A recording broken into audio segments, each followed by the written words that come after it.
The 9th of May, 2022. A coin worth $80 just stopped existing. Billions of dollars were wiped out, and investors were left holding tokens that were virtually worthless. Not dropped, not corrected.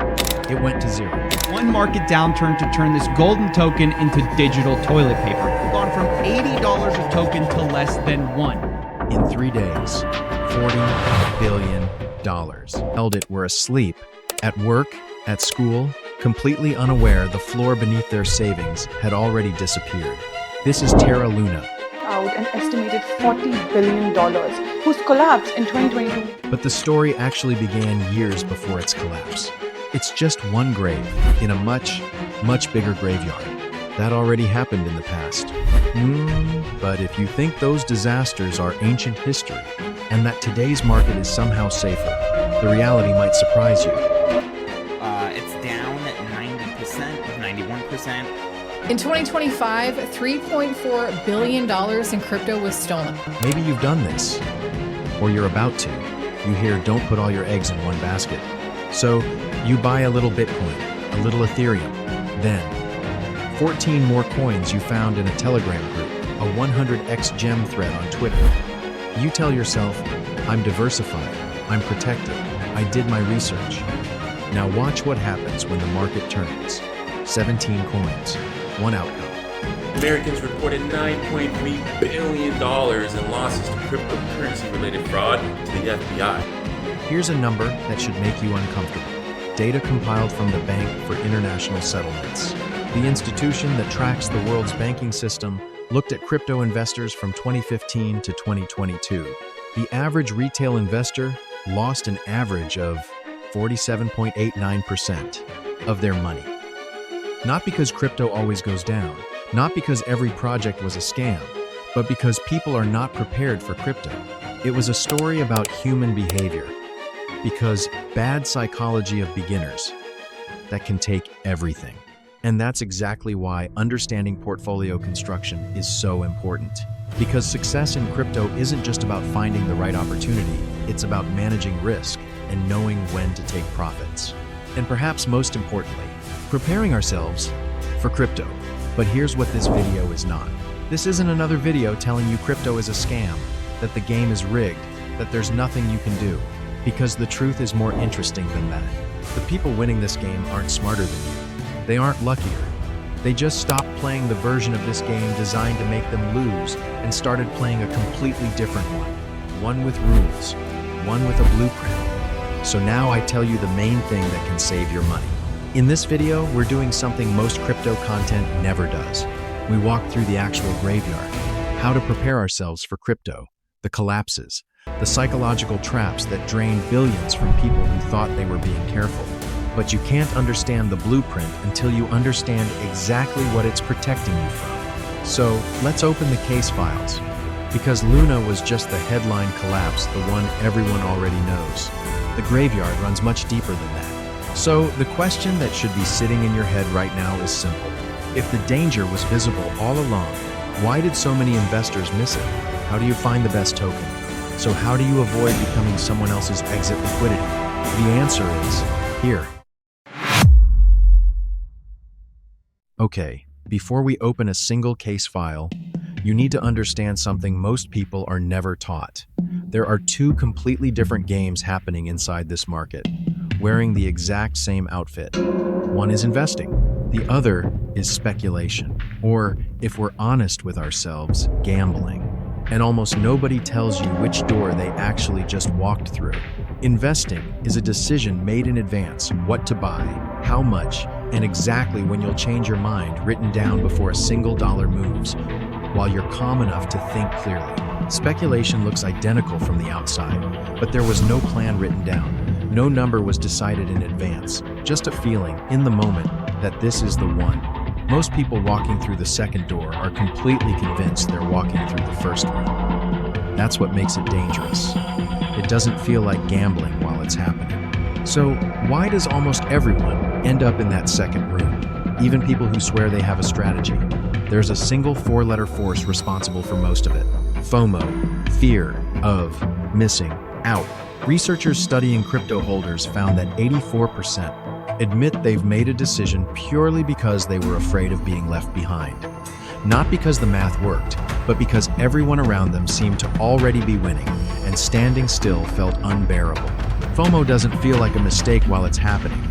It feels like finally being let in on something. For a few minutes, it feels like certainty. But certainty built on a feeling instead of a plan has another name. It's still gambling. It just comes with much better marketing. If you want to survive in crypto, you need to study its biggest failures. Because the past doesn't just tell us what happened, it helps us prepare for what could happen next. Not every collapse needs a villain. Sometimes. The villain is math.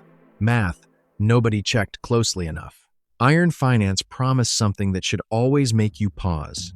Extremely high yield, with a coin partially backed by real collateral and partially backed by another coin it created itself, called Titan. For a while, it worked. People deposited, people earned, people told their friends. Then a handful of large holders, whales, pulled their money out, all at once. That single decision triggered something the system was never built to survive. As Titan's price fell, the system needed to print more Titan to stay balanced. But here's the part that should genuinely disturb you. The system's price oracle, meant to tell the protocol what Titan was actually worth in real time, was lagging behind, reporting a price higher than reality. It was a design that worked only as long as people believed it would. Once confidence disappeared, the system began creating more and more Titan, accelerating its own collapse. In hours, Titan went from over $60 to a fraction of a cent. People watched it happen live, refreshing a chart that wouldn't stop falling. The lesson here isn't really about Titan. It's about every project promising a yield that sounds too good to question. A high APR isn't generosity. It's usually a sign that risk is being hidden somewhere you haven't looked yet. If you were surprised by that collapse, the next story is even more disturbing. May 2021. After years of hype, one of the most anticipated blockchain projects in crypto history finally goes live. The Internet Computer, backed by a foundation promising to rebuild the Internet itself on decentralized infrastructure. Within hours of trading, ICP wasn't just popular. By market value, it was being counted among the biggest cryptocurrencies that had ever existed, bigger than coins that had been trading for years. There was just one problem with that number. It wasn't real. Years earlier, a private sale almost nobody outside crypto circles even knew was happening. Early investors had bought their tokens for pennies, some for as little as 3 cents, others for around $4. When ICP opened trading above $700 a token, briefly spiking toward $2,000 on some exchanges in the chaos of launch day, those same early investors weren't looking at a number on a screen. They were looking at returns of over 100 times their money, some well over 1,000 times. And almost immediately, those wallets started moving. Quietly, then not so quietly, large holders began sending their tokens onto exchanges, not to hold, to sell. Within a single month, ICP had lost more than 90% of its value. By the end of that summer, it had lost more than 95%. The retail investors buying in during launch week, drawn in by headlines calling it one of the biggest crypto debuts ever, weren't buying a $700 token. They were buying the exit for people who'd gotten in at 4 cents. By the end of 2022, ICP was trading around $4. Years later, it has never come close to recovering. The lesson here has nothing to do with whether the technology was good or bad. It's this. A brand new coin's market cap on launch day can be almost meaningless, calculated off a total supply that barely anyone can actually buy or sell yet. The real question is never, how big is this number? It's, who already owns this, and what happens the moment they're finally allowed to sell? Remember that. It's just one grave in a much, much bigger graveyard. Here's something that should bother you more than any single collapse. You already knew about Iron Finance? The Internet Computer's launch collapse? Most people have never even heard those names, and that's the point. For every project the media remembers, Hundreds more died quietly. No headlines, no documentaries, just a chart that went to zero while everyone moved on to whatever was trending next. Just like during World War II, engineers wanted to armor the parts of planes that came back full of bullet holes. Abraham Wald realized the real weakness was in the areas that showed no damage at all. Crypto has the exact same blind spot. Every influencer showing off a Bitcoin millionaire story is showing you a plane that made it back. Nobody films a documentary about the thousands of portfolios that quietly went to zero, the coins that simply stopped trading and stopped mattering. Wait, this is survivorship bias. And it isn't just a statistics term. It's the reason so many people believe crypto is easy money, because the only stories that reach them are the ones that worked. And if you think the real enemy is a bad project, then you are on the wrong side. Let me explain.